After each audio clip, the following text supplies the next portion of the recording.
together, we address not just the technology pillar, but all three pillars of the digital transformation. That being, of course, people first, processes second, more on that to come, and technology.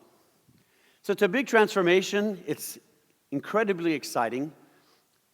It's a lot of new things, a lot of things to learn, a lot of activities, but we're thrilled about our own transformation, about continuing to support your transformations. So speaking about that, who better to talk to you about transformation than the President and CEO of the InSource Solutions Group, Mr. Rob Bansek.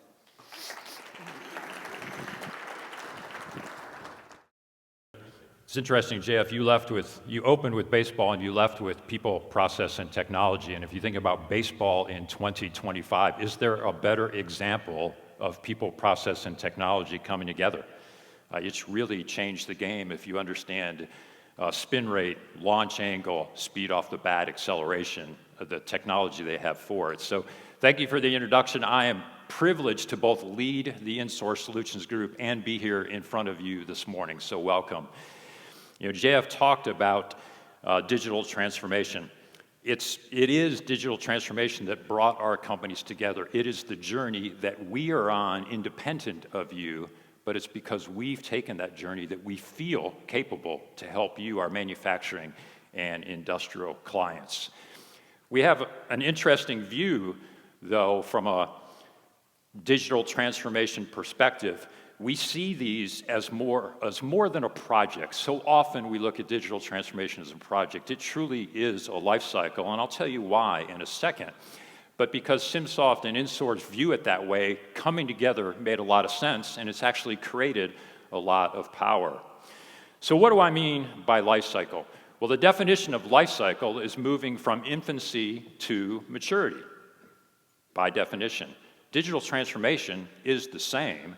You're moving from a plan through definition into operation and optimization. So you're going through a very similar life cycle as you get to maturity. One of the places we miss, though, is we look at optimization as its own project. It's not. Optimization is at the tail end of your transformation journey.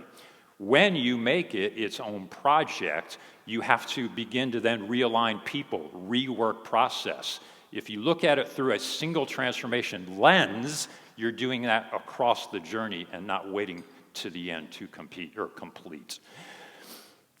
For many years, we've had varying definitions of what it meant to digitally transform.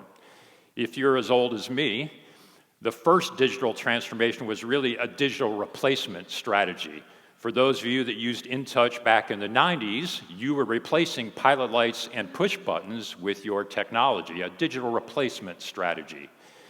If you lived through the late 90s and the early 2000s, we started a digital efficiency strategy. We called it Transformation 2, but really what it was better collection of data. You can think about the early tools that did downtime in OEE, maybe your early quality data collection, SPC and SQC tools.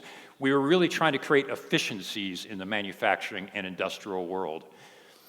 Over the last 7 or 10 years, we started to talk more about people and process in addition to our technology. It became kind of the age of digital innovation. The problem with this age, though, is we largely give lip service to the people and the process component. We still focus on technology driving the outcome. And in reality, technology is just an enabler. If you're not reworking your processes and realigning your workforce to the outcome, technology becomes shelfware in the end. So a view of innovation has all three pillars that JF mentioned earlier. After thousands of interactions, the other thing that we know is digital transformation happens in the SCADA world. Digital transformation also happens in the MES world. And wait a second, you're about to say I contradicted myself, but digital transformation also happens when you get to an optimization project. So they all have their own standalone digital transformation life cycles.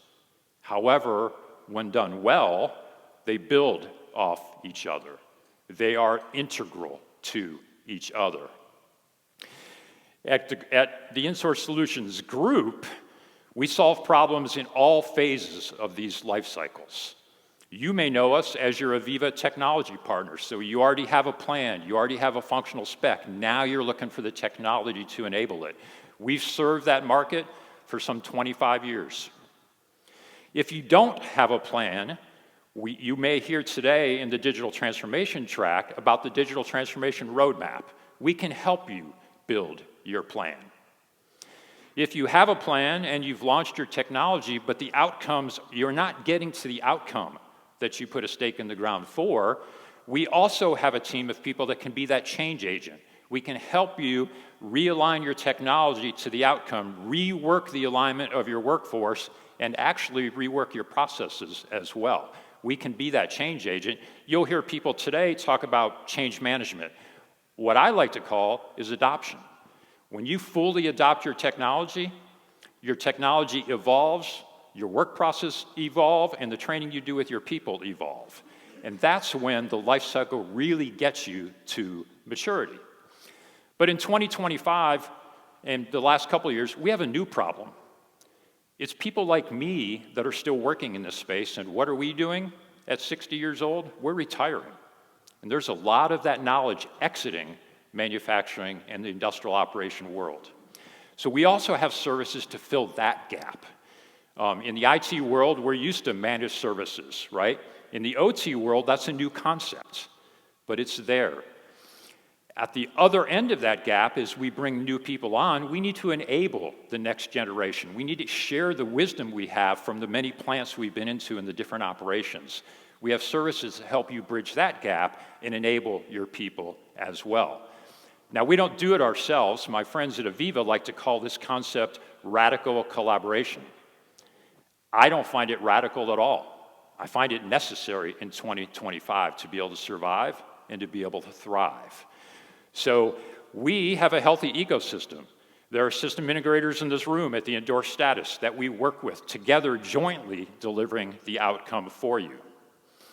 So our partnerships extend beyond technology partners. Our system integrators are an important part of our ecosystem as well. You see, digital transformation is not for the faint of heart. And it takes radical collaboration to both get to and sustain the outcome that you desire. So let's start this morning, let's start today with an understanding that change is inevitable and digital transformation is profitable. And if we start with this perspective, as we hear from different speakers this morning, as we attend different workshops, you should end the day with information to help you navigate this change. You should end the day with the information necessary to help you navigate this change. That's the action. That's the benefit of being here with your peers.